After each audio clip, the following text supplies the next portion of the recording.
Hello বন্ধুরা, কেমন আছো সবাই? আজ না আমি লোটে মাছের ভিডিও তোমাদের সাথে শেয়ার করব। আর লোটে মাছ যেন আমি কখনো খাইনি। আমি আমার এক বান্ধবীর কাছে প্রথম খেয়েছিলাম দিল্লিতে এসে। তো সে এত ভালো বানিয়েছিল, তো আমার মুখে লেগে আছে। আর এখানে বোম্বে ডাক নাকি বলে। তো আমাকে বলেছিল এভাবে করবে, পেঁয়াজ টমেটো বেশি দিয়ে এই ঝুনো।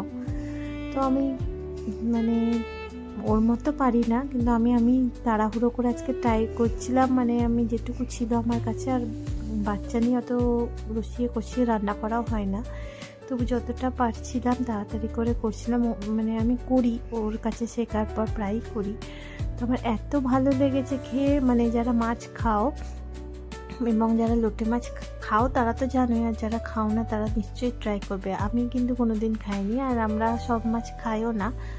তো আমার কিন্তু খুব টেস্টি লেগেছে। তো আমি, আমার হাজব্যান্ড খাই, বাচ্চাকে দিই না, কারণ কাঁটা থাকে। তবু আমি একটা চামচের সাহায্যে যতটা কাঁটা তোলার ততটুকু আমি তুলি। এখন দুপুর 3টে বেজে গেছে, কিন্তু আমাদের লাঞ্চ হয়ে গেছে, কিন্তু আমার মেয়ে ঘুমাচ্ছিল বলে আমি কালকের জন্য এটা করে রাখছিলাম। কালকে আমার খুব আনন্দের দিন, কারণ আমার মা বাবা আসছে, শাশুড়িও আসছে, সবাই মিলে আসছে। কারণ সামনেই আমার মেয়ের জন্মদিন, 1 বছর পূর্ণ হবে। তো ওদেরকে একটু নিয়ে আসছি। তো এরকমই একটু, তাই জন্য কাল তাড়াহুড়ো করে, এবং শাশুড়ি মা যেহেতু নিরামিষ খান, তো কালকে মাছটা কিছু করবো না। তো একটু ভাবলাম লোটে মাছ, আমার মা বাবারাও কোনো দিন খায় না, তো করে রেখে দিই, মাদেরকে একটু টেস্ট করাবো। কাল নিরামিষ রান্নাই করবো সব। তো ওই যেই ভাবা সেই কাজ, সেই দুপুরবেলায় সমস্ত কাজ, যখন মেয়ে ঘুমায়, যারা ছোট বাচ্চার মা তারা তো জানোই, সেই সময় আমাদেরকে সব কাজ সেরে রেখে দিতে হয়। না তো ওকে নিয়ে করাটা খুব কোলে কোলে নিয়ে, আর যেহেতু ঘরে কেউ থাকে না, দেখো 3:10 ঘড়িটা উল্টোভাবে দেখাচ্ছে, তাই জন্য করা খুব ইম্পসিবল হয়ে যায়। দেখো জামা কাপড় সব ভাঁজ করে রেখেছি, আর আমার ছেলের সাথে আমি গল্প করছিলাম। তো আয়রন করা হয়নি, কিছু কিছু জামা আয়রন করতে হবে, কিছু কিছু করা হয়নি। আপাতত ভাবলাম সব মাটিতে ফেলে না রেখে গুছিয়ে আলমারিতে ভরে রাখি, পরে যখন টাইম পাবো আয়রন করব। তো এইভাবে সব আলাদা আলাদাভাবে সব গুছিয়েছি। তো সেভাবে করছিলাম। আর এই দেখো, আমি যেরকম বলছিলাম, যতটুকু পারি আমি কাঁটা চামচের সাহায্যে আমি কাঁটাগুলোকে লম্বা লম্বা করে একটু তুলে দিই। যারা কাঁটা খাও চিবিয়ে তারা তো খাও, কিন্তু আমাদের মুখে পড়লে খুব একটা ভালো লাগে না। শুনেছি আবার কাঁটা খাওয়া নাকি ভালো, কিন্তু যাই হোক।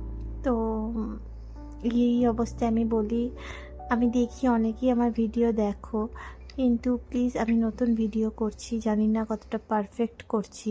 তোমরা প্লিজ আমার ভিডিওটাতে একটু পাশে থেকে, এটাতে তো কোনো কিছু হচ্ছে না, আমারও ভালো লাগবে। কেউ যারা দেখছো তারা যদি একটু আমার সাথে থাকো, সাবস্ক্রাইব করে দাও চ্যানেলটা, আমার খুব ভালো লাগবে আমার সাথে জুড়ে থাকলে। আর আমি এরকম ভিডিও তোমাদের সাথে তাহলে আরও শেয়ার করব, এবং আমার ডেলিকার গল্পের সাথে তোমরাও সাক্ষী থাকবে আমার ব্লগের সাথে। তো এইভাবেই এবার জলটা না, লোটে মাছে যতক্ষণ না শোকাবে ততক্ষণ ভালো লাগে না। তো একটু ফ্রেশ ধনেপাতা ছিল, আমি ওটুকু দিয়ে দিয়েছিলাম। আর আমার কাছে সানরাইজে গরম মশলা দিল্লিতে পাওয়া যায় না, এভারেস্টেরই পাওয়া যায়। তো আমি ভাবলাম ওপর থেকে একটু এভারেস্টের গরম মশলাও ছিটিয়ে দিই, ছড়িয়ে দিই। তো এখানে একটু কথা, এটা মশলা দিয়েই একটু ভালো লাগে রসিয়ে কষিয়ে। আর আমি যেহেতু এবার লাল লঙ্কা আমরা একদম খাই না বললেই চলে, তো এখানে একটু দিয়েছি আমি লাল লঙ্কা, কাশ্মীরি রেড চিলি। এমনি লঙ্কা তো দিই না, কারণ আমরা কেউ এমনি লঙ্কা খাই না, কাঁচা লঙ্কা তাও আবার একটারই রান্না খাই। তো এইগুলো যেগুলো লঙ্কাগুলো দিয়েছি একটুও ঝাল নেই, তার জন্য 2-4টে দিয়ে দিয়েছি। আর এই রান্নাটা একটু ঝালঝালই ভালো লাগে। তো দেখো, যতক্ষণ না জলটা শোকাবে ততক্ষণ কষতে থাকতে হবে। ব্যাস এরকম করে কষতে কষতে যখন একবারে শুকিয়ে যাবে, তো এটা গরম ভাতে মাখিয়ে যা খেতে লাগে না। তো তোমরা যারা ট্রাই করোনি, আমি তো চাইবো তোমরা নিশ্চয়ই ট্রাই করবে। তো এইভাবে ব্যাস, একটু আমার মনে হলো আর একটু নুন লাগবে, তাই আমি আরেকটু নুন দিয়ে দিয়েছিলাম। তো যে চিনি দিইনি, তা তোমাদের স্বাদ অনুসারে তোমরা দেখে নিতে পারো কীটা কী দিতে হবে।